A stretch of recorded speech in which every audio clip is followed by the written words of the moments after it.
Good morning. First up today, a little correction on yesterday's video. Well, two corrections. I'm going to talk about the TikTok ban. Still a thing. Interesting story about housing. And central bankers are worried that they're going to lose their independence. Yeah, it's a big worry. First up, the corrections. I was talking about the United States as a war game yesterday. And I made two mistakes. First up, I called Michigan, Minnesota.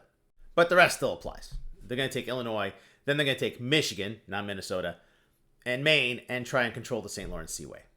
The other mistake I made was saying that the top 10 most crime-ridden cities are in red states. Sorry, it's 8 out of the top 10. It doesn't really matter, because that's not the reason the National Guard is going into these cities. All right, yeah, the TikTok shutdown is still a thing, but Taco Trump keeps extending the deadline. Why? Because ByteDance doesn't want to sell it. And seizing the company to give it to somebody else would be another dictator-like move. I think there's two issues at play with TikTok. One, they're not based in the US, so the US can't control them. Two, I think there's a legit problem behind the scenes with TikTok. Every content creator has someone pretending to be them to defraud other people.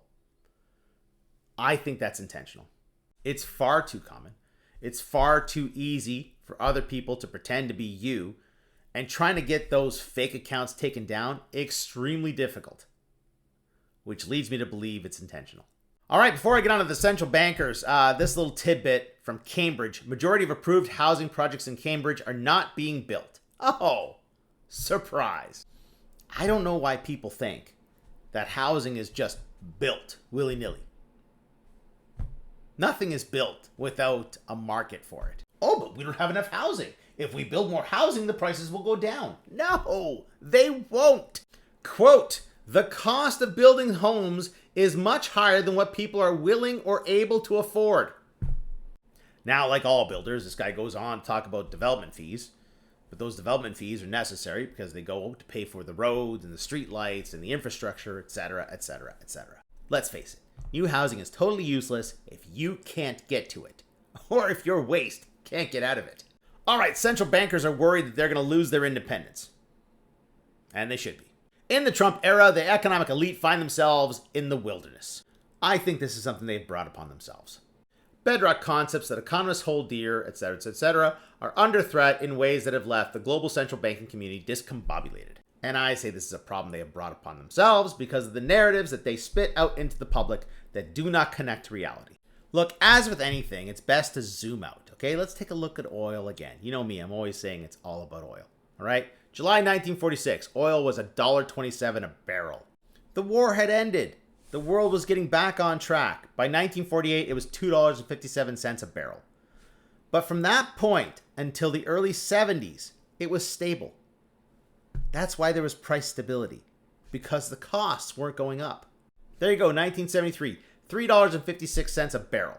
But the Nixon shock had happened, and those oil people, they wanted their pound of flesh and then some. Then, after about 2.5 decades of price stability, by April of 1980, the price of oil had increased tenfold to $39.50 a barrel. Were the price shocks of the 1970s and early 1980s all because of interest rates? No. This is the foundation of price increases, right here. It's the price of oil. The price of oil goes up, it increases the price of fuels. And fuels are used to deliver everything in our lives. This is the Ouroboros. It's the snake that eats its tail. You can think of the economy and cost increases like this, right? The costs begin to go up and they start trickling down to other providers, other materials, other products. It keeps going and going and going until it goes back to the beginning. And all of a sudden, the costs for these original people goes up as well. So they have to increase their costs again, etc., etc., etc. And that's why prices never come down. They have never come down. That's the CPI for Canada. That's prices. They've never come down. Yes, strictly speaking, this is an up and down graph. But you can see they don't come down the same way they go up. And the changes in the rates just puts people out of work. Yes, it slows down the economy. That can help with oil prices. It can help to slow the growth of oil prices. But not nearly as much as increasing the production does. And a reminder, what brought us to this? From 2020, oil nations prodded by Trump reached deal to slash production by 9.7 million barrels per day. They are still unwinding that.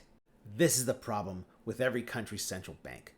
There's what's happening in reality, and then there's what they are telling us. And those two things don't sync up. And in the Trump era, everyone wants a scapegoat. And they are perfectly poised to be that scapegoat.